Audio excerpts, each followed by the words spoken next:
So, I'm not going to cover any more, but if you have questions, I'd be glad to answer them. Thank you, committee. Do you have any questions? Thank you so much. Senator O'Donnell? Yes, ma'am. We would love to have an opportunity to hear your neighbor, Iris, if she wanted to share a few words too and tell her story. She came down with you, and we'd love to hear. Thank you, Madam Chair. Yes, sorry. My name is Iris Hokanson, IRISHOKANSON, and I'm living right now in a two-bedroom rental place. I own 250 and 251 in Building 20, which had a fire on January 15th, and we were out, and I expected to be back in 6 months. They wanted me to sign a lease. I didn't want to, but I did, because I didn't think that we'd be there long for 6 months. But here it's been over a year, and I'm still not back in my home.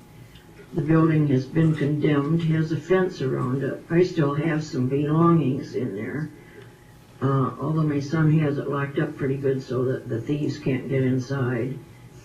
And I don't know what to do at this point. I'm still making my house payment because I don't want to be foreclosed on. Some people tell me not to do it, but I don't want to have my house foreclosed on. Then I have nothing, which I have right now.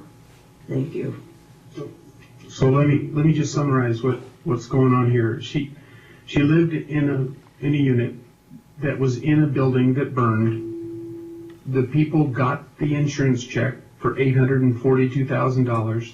They gave her nothing, and then they allowed her to rent from them for $600 a month. She has to continue to make her mortgage payment on the burned out units, and we can get no justice. And this has happened since January of 2010. In April of 2010, complaints were made. And here we are, February 2011, and the Ombudsman's office is overwhelmed.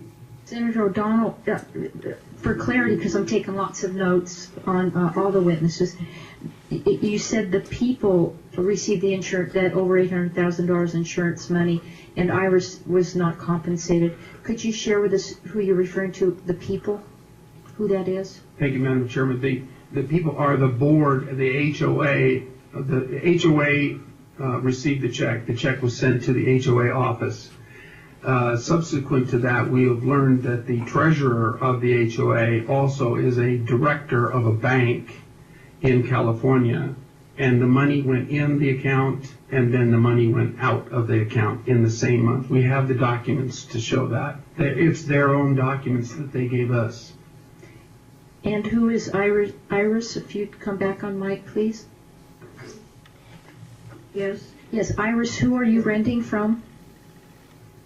To my understanding, the unit I'm in belongs to Aaron. Aaron Yosofar. Is this a member of the HOA board? But right now I'm making the check to CRR, the receivership, because they've been foreclosed on. Okay. Where previously I made my checks out to a company in California. And what is Madam Chair, Senator O'Donnell? So is that the connection between the rental is what I'm trying to make the nexus here?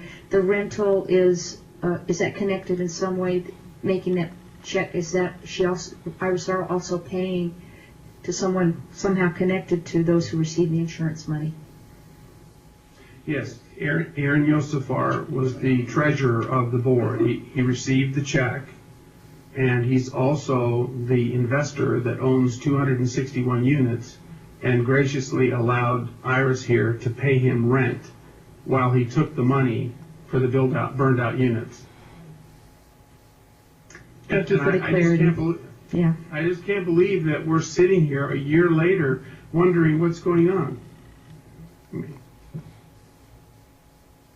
Any additional, thank you for the clarity, Senator. I appreciate it. Any additional questions of either Iris or Senator O'Donnell? One more statement, if I can make this Sure, go ahead. quickly. There's approximately $800,000 in dues that are in arrears that he has not paid, we believe. And if they go into foreclosure, the homeowners association, which is all of the members who are living there now, will lose that $800,000, and that's the only money that we have to pay for the burned out buildings right now.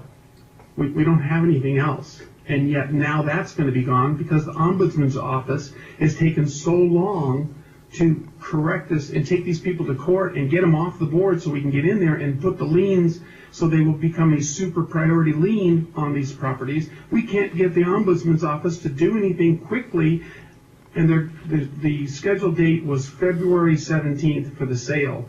Now it's scheduled for March 16th. And if it goes to sale on March 16th, we're done. Thank you so much for sharing. We appreciate your coming forward, and thank you, Iris, for being here. Any additional questions or comments, committee? Thank you. Oh, Senator Copany. Senator, again, we will get on this as quickly as possible. I didn't realize that we were coming up against a sale on March 15th, so we will make it a priority. I believe also that Senator Breeden shares the district with Senator Roberson, and I see her shaking her head. We'll all come together and figure out what we can do as quickly as possible. We really appreciate it. Thank you very much. Thank you again for coming, and thank you for coming back a second day. I know it was a long haul yesterday, and to come back. It was good to see old friends. Okay, now we are in the South, and we will go back to